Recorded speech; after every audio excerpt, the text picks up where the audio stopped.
world to make a change of the world around your race.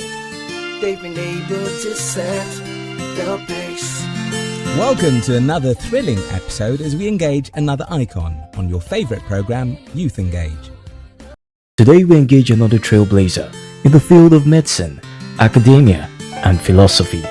A humble son of a local chemist who rose to be one of the first in Africa to achieve a mileage in the rare field. An academic par excellence whose contribution to the building of the educational structure in Nigeria is legendary. He's Professor O.O. Akinkugbe, CFR, MD, NNON. He was born in 1933 to the family of late Chief and Chief Mrs. O.O. Akinkugbe of Ondo Town. He had his secondary education in Government College Ibadan between 1946 and 1951.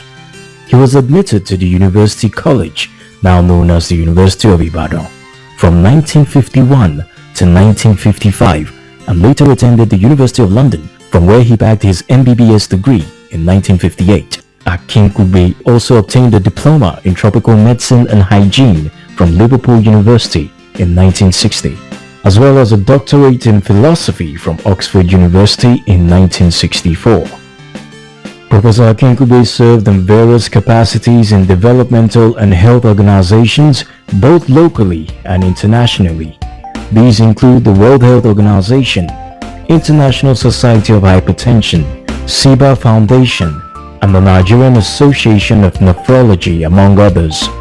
He became a professor of medicine at the University of Ibadan in 1968 and subsequently served as Dean of Medicine at the university, visiting professor of medicine at Harvard University between 1974 and 1975, Oxford University 1981 to 1982, and the University of Cape Town in 1994. Professor Akinkugbe also served as the Foundation Vice Chancellor of the University of Ilorin between 1975 and 1978, as well as Vice Chancellor Ahmadu Bello University between 1978 and 1979. He was also Pro-Chancellor and Chairman of Council at the University of Port Harcourt, Foundation Chair, Joint Admissions Matriculation Board, as well as the Chairman, Management Board, University College Hospital, Ibadan. He is a member of various international medical and scientific panels, and author of many papers on hypertension and renal diseases in national and international journals. In 1989, he received the SAIL Distinguished Research Award for his contributions to hypertension in black populations, and in 2004, the Beringer Ingelheim Award of the International Society of Hypertension. He was made Honorable Fellow of Balliol College, Oxford University in 2009, and has honorary doctorates from 6 Nigerian universities, including Ibadan.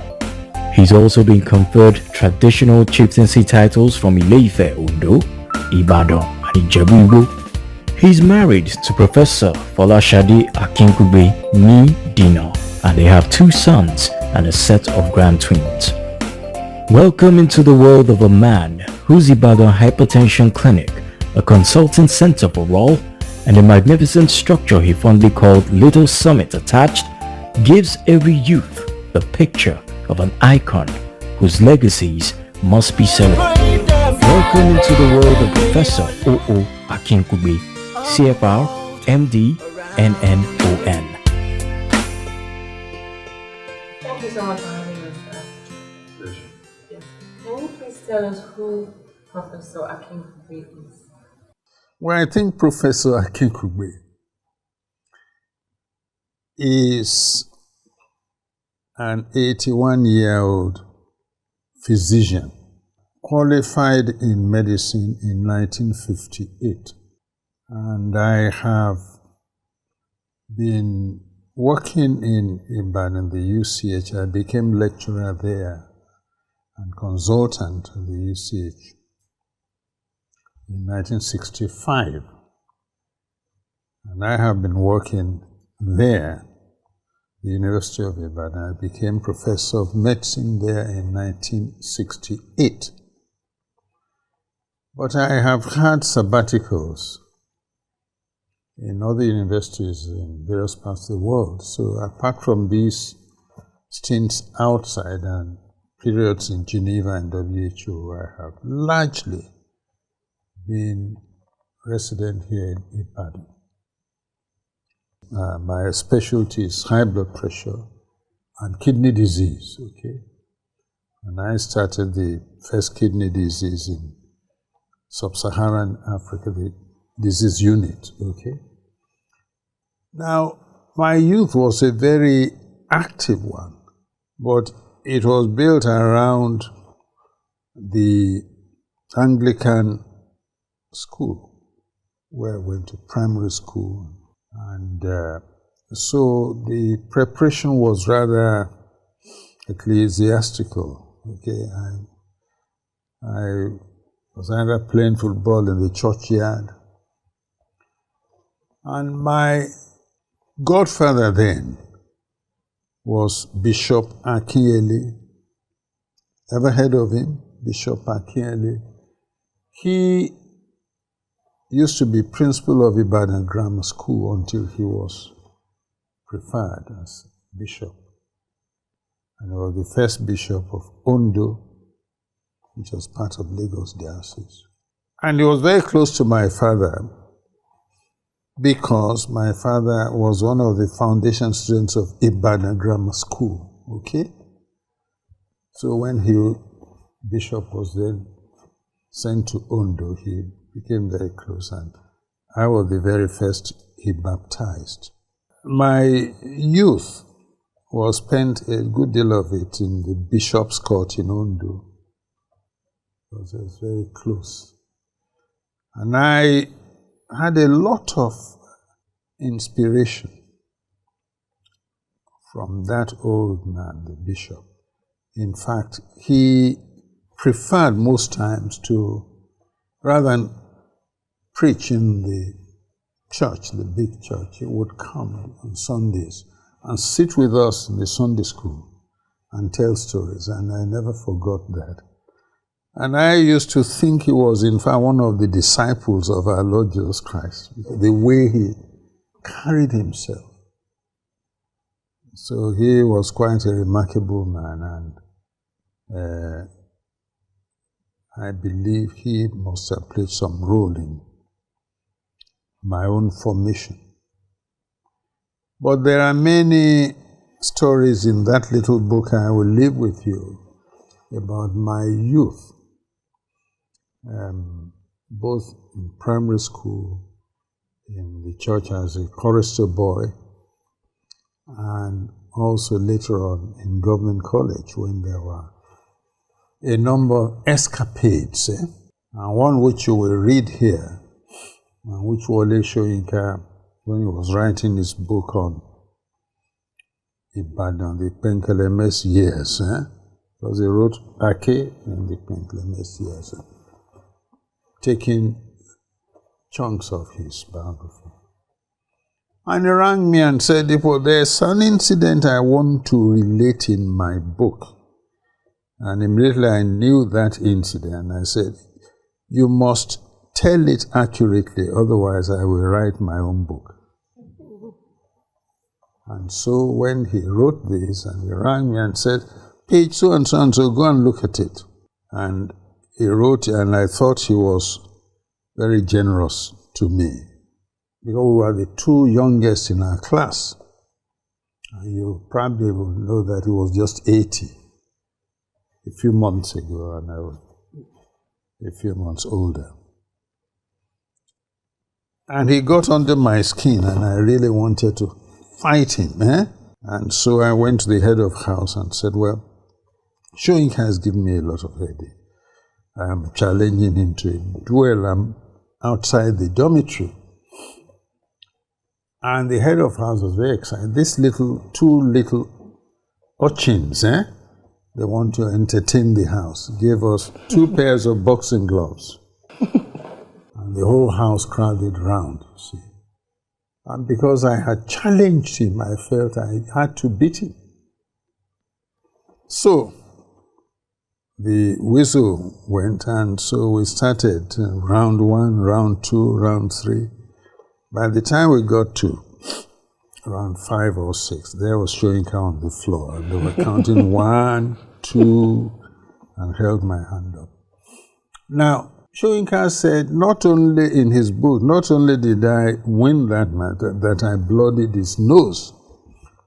And I then ran and said, no, you are telling a lie. I did not bloody your nose. And he said, he put that in only to show the world that even at that age, I was an area boy. Okay? So with Wale, you can never win. But you will find all that in this book. These were the periods when I picked up certain virtues that have endured. And that's why I believe I have to tell some of these things to young people like you to know that it's not always been rosy. But these challenges are very important. And by the way, when you write an autobiography, as I have no doubt you will do many decades to come, when you win the Nobel Prize or something, you must always tell of your successes and failures in life, okay? If I pick up a biography and say, I was first, I will just throw it out. Because we all have moments of disappointment. And it's very important when you write your biography to speak the truth so that people can learn from some of your experiences, which may sometimes be traumatic. If you go through life without any hiccups or any challenges, then you really have not experienced what life should be like. Turning point. Well, one can look at this from two perspectives. The first is, you have to be alive to have a turning point. And there are moments in my life when I felt that all was lost, okay? Or I was going to fail. And then there was that sudden turning point, okay? The first was outside. I was like his age when I was playing the courtyard at home. And I liked little insects. And in the crevice of the planks that were being prepared to make fascia boards, the house, there were some creatures lurking inside, and I teased this out. And I was going to play with this. I did not know what a scorpion looked like, but it was a scorpion. Quite unknown to me, my father was looking through from the veranda and gave a loud yell. And of course, I dropped the scorpion. Now, if that scorpion had stung me, I probably would not exist today. Okay? So that was a turning point in my life. And it's the hand of Providence. The second one was in 1955. I was going to the UK to start my clinical work because at that time we only did second MBA and there was no UCH. Okay? So we had to go and complete our clinical programs in London. I was already at the airport with my parents, and we were waiting for the flight coming in from London so we could return with that flight. And then we waited and waited. The aircraft had not arrived. And eventually there were some anxious moments. And many of you will have read, and I won't say recall, that that plane crashed in Tripoli, okay? And virtually all the people were lost, including the Orimo Lucy of Ijebubu at the time. Now, that was just a near miss, because if it had done so on its way back, we would have been involved, okay? Again, that's the hand of Providence. A third example would probably be when I was Vice Chancellor in Ahmadu Bello University. Okay? And of course, at that time, 1978, the general feeling, and I think President Obasanjo was the head of state at the time, military head of state. And he once asked me, why do you always have a Yoruba man as a Vice Chancellor of Ibadan and a Northerner as a Vice Chancellor of ABU and an Igbo as the Vice Chancellor of Nsukka? Why can't we really look for scholars, the best? Forget about the ethnic derivation. Because in Britain, you don't really say, is he a Scotsman, is he a Welshman, before you appoint them as Vice Chancellors of universities. And even less so in the US. You don't say, oh, this man is from Boston, or it's from Atlanta, therefore you say Boston, you appoint the president of Harvard and that kind of. That doesn't really enter into that kind of, competition.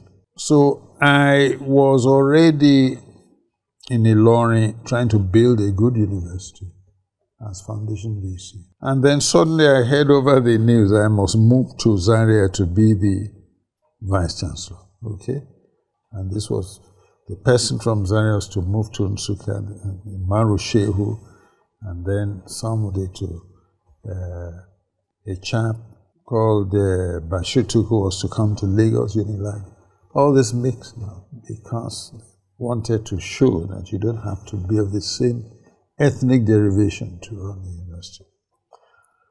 Anyway, there was I went to Zaria with all the best of intentions to turn the university around. But then I ran into all kinds of little petty problems. I then, at some point, I was the foundation chairman of JAMB at the time. And I believe the North also had some axe to grind with JAMB because many felt that too many were passing from the South and they wanted some advantage. Anyway, to cut a long story short, I became quite a problem for many in the North in terms of why should this strange man now come and disrupt the whole university? So there was a time that a Friday, the mosque, at a mosque thing, there was a general consensus that we must finish this man today. But that was unknown to me. And so when students came out, and some people came from town, they were not even students, mingled with them, and the idea was to kill me that day. But again, Providence intervened because they came to the Vice Chancellor's lodge and there were hundreds of them shouting, Allah Kubaru, which is God is great, okay, with all kinds of weapons. But then they moved on from there to another the staff club and to my office. And while they were moving, somebody then rang me from that crowd, went into a house because there was no mobile and warned me that I must leave within 10 minutes, otherwise I'll be killed. Then decided to leave the lodge. The security man who was to protect me that morning had said he had a bit of diarrhea, and of course I prescribed some as a medical man and asked him to. He led the team to kill me. I then had a little prayer and then decided I must leave. But again, God works in a mysterious way because the gate man at the VC's lodge could easily have put a bar across so my car couldn't leave. But at the appropriate time when I wanted to escape, he just lifted the bar and I disappeared into thin air. Okay? Now, I'm telling you all this because of the grace of God. that you cannot always guarantee, and no one can determine the direction in which his life will go. And so when you talk about turning points, these are turning points that were not really made by me. They shaped my whole career. But there were moments when I would just have ceased to exist. But now when you talk about turning points in one's academic career, it's also quite interesting, because I felt that having completed my MB program and then done some postgraduate work and took a D.Phil, that's what you call a PhD in Oxford, and came back here, and I was lecturer consultant in 1965, but by 1968, 3 years later, I became a full professor at the age of maybe 35. These days, there are all kinds of professors in the system, okay? But in my time, it was really not that easy to get a chair. And most of the academics then were expatriates, okay? Perhaps in Ibadan here, less than 20% were actually, in my time, Nigerians. Okay? So we had a challenge to face and to ensure that although we were few as Nigerians, we could stand shoulder to shoulder with scholars from other parts of the world. That helped us because today, if you go into the various Nigerian universities, you hardly find non-Nigerians, which is a very sad thing. In some of the best universities in the world, whether it's Harvard or Oxford or Cambridge, you would find nationalities about 50, 60. Japanese, Indians, Chinese, Russians. And that is really what epitomizes what we call universality of scholarship, when people can come from various parts of the world.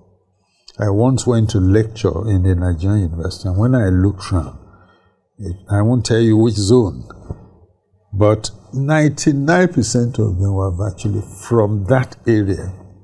Now, to me, that is not a university, because you really have to have people, particularly in their youthful, formative years, they have to really interact and to have more of the same in terms of your own ethnic group or sub-ethnic group. That is not really my idea of a university education. I don't think I was the youngest professor in Africa, but I was the youngest professor of medicine, sub-Saharan Africa.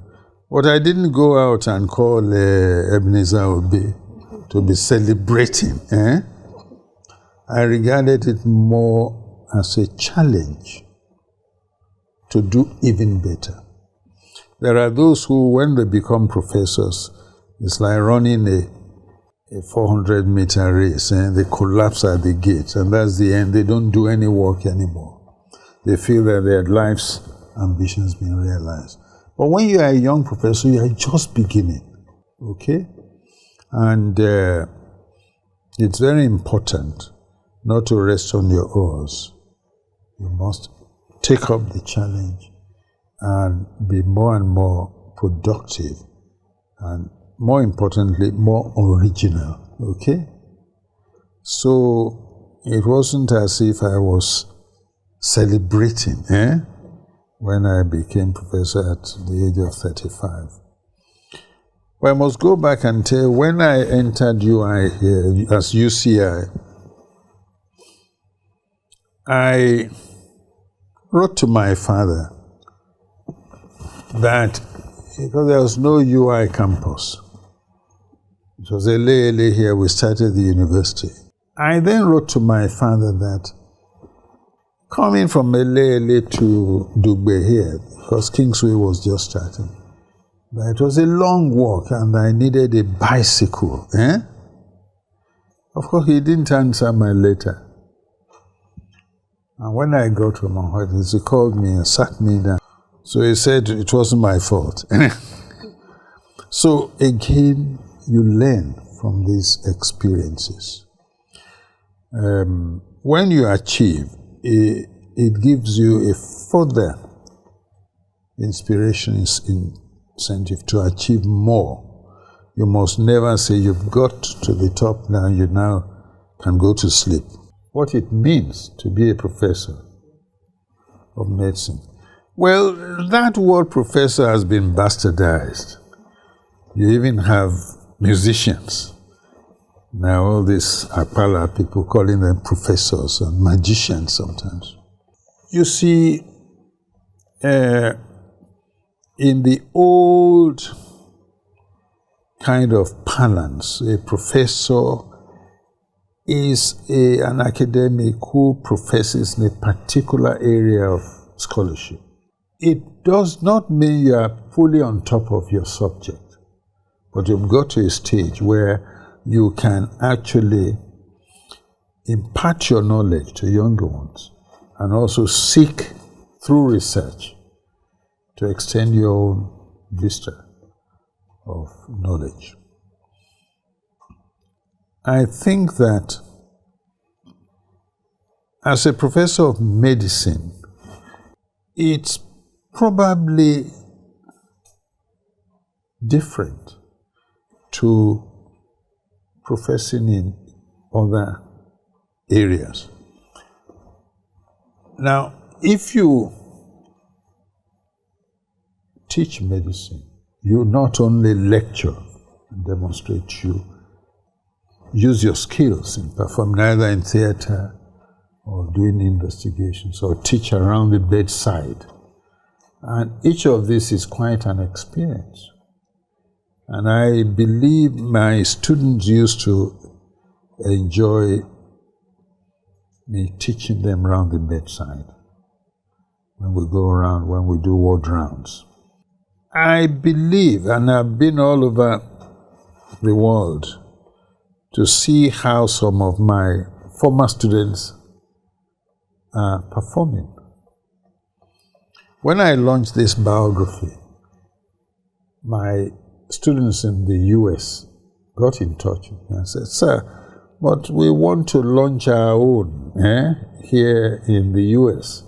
And I said, "I can't bring in all these books." I said, "We will publish our own."